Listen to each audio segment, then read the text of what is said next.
We are so excited for fans to get their hands on the first DLC of the season. We've been listening to your feedback, and we have so much more to come. We've got 4 intense maps and a brand new zombie experience. One of the great things about DLC is it gives us the first opportunity to address what the players are looking for and what things can be improved upon in the Infinite Warfare experience. We get a lot of feedback across social media, forums, everywhere. It's been really cool to see everything from beta up till now, the requests. So you're gonna see drastic changes and things you love brought into these new maps. Noir is a dark, grimy, moody Brooklyn from the distant future.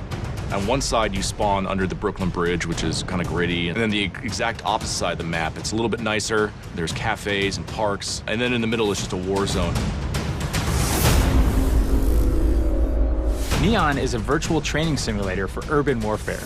It's a Z-shaped map with a long sight line down the middle, a high B point up on a ledge, and a close quarters area in a nightclub in the 3rd lane.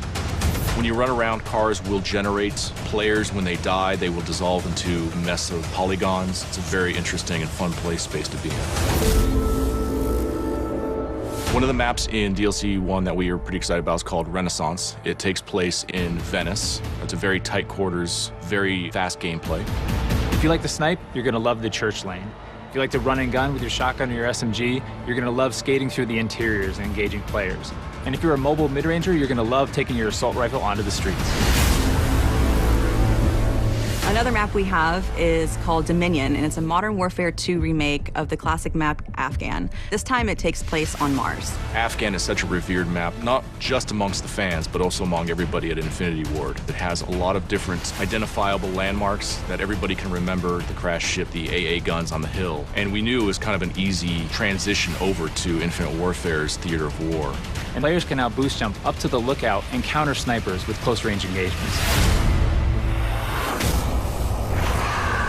The Raven in the Redwoods is a trip back to the 1990s, to a place that is such a stark contrast from what we did in Zombies in Spaceland. I think players are in for a real surprise. We made them really comfortable in Spaceland by opening up lanes, making it bright and colorful.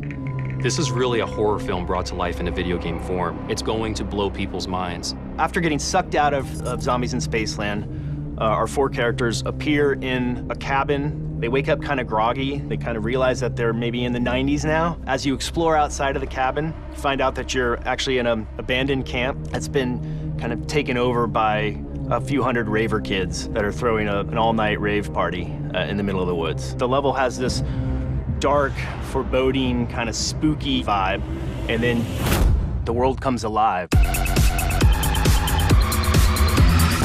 There's new weaponry, there's new fate and fortune cards coming, new traps within the map. Our cast of characters are getting a whole new wardrobe change. We're gonna introduce a new character named the Slasher. There's so much more to tell. We can't wait for people to get a chance to experience what it's like to be in Raven the Redwoods. People are in for a real treat.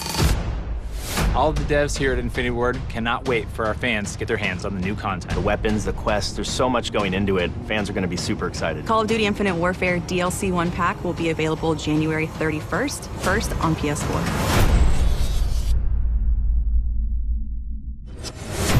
Get the season pass and receive $20 of bonus content.